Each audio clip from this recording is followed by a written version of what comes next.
All right, good morning, guys. What I wanted to do is help a bunch of folks that are struggling with using the log fib tool on Elliott Wave Trader. So I wanted to just demo it and explain getting through some of the buggy stuff.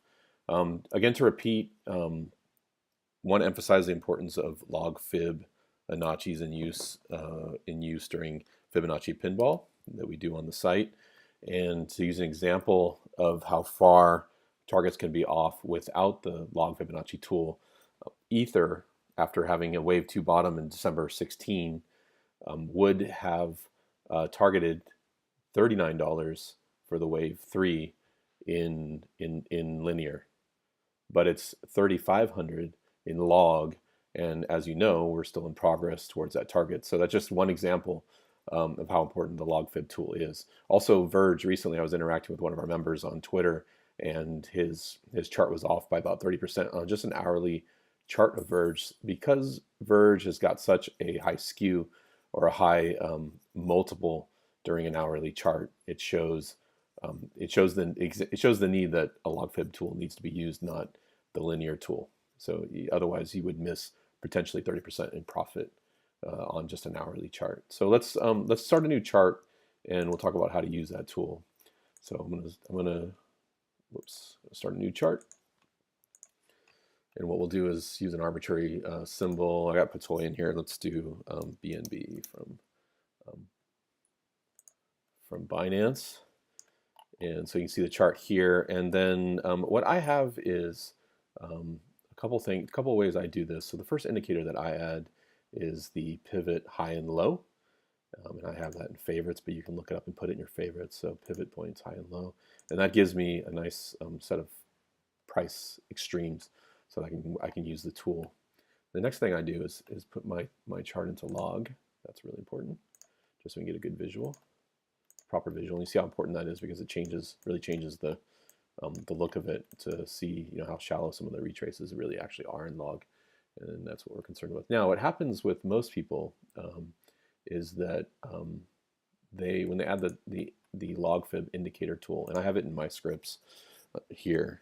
You can name it anything you want when you put it in my scripts.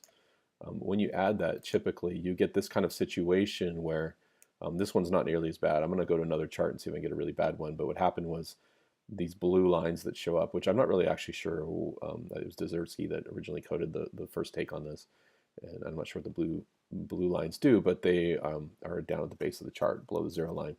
And so what happens is the chart expands to show those, which is problematic because it'll crunch up your chart. So let's actually get a worse situation. I think if we use a very high even higher long-term chart, we'll get a worse situation. So let's use Redcoin, RDDUSD. And so let's put that in log. So looking good, and then let's add the two indicators.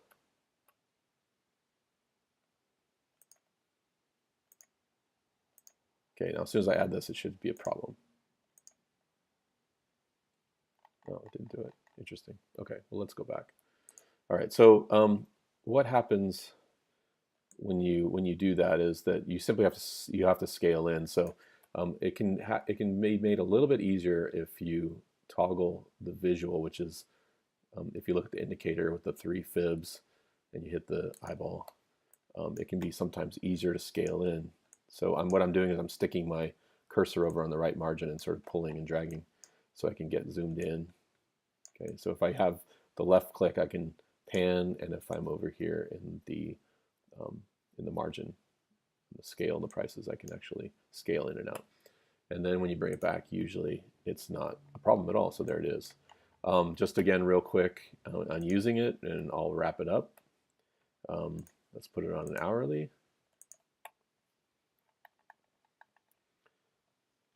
So we get a better set of prices there. And again, per Fibonacci pinball, I'm going to take the bottom, 552.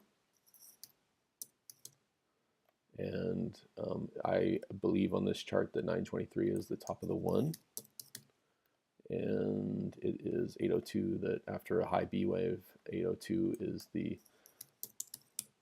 is the bottom, and then we get the fibs, and then so we get I've got it set so I get a nice dark line on the 1.618, which is target for third wave. So then we would then take our label tool and go 1, 2, 3, 4 at the 1.0, and then 5 at the 2.0. So we have a nice 5-wave pattern right there. So I hope that helps. Lastly, if you have not used it at all, what you can do is find the thread, which is done by Fido, and we can point to it on the site. You simply take the tool, paste it into the Pine editor when you click that tab, and then save as, and you have it in favorites. So that's kind of the basics. I hope this helps. Thanks, guys, and we'll see you on the site.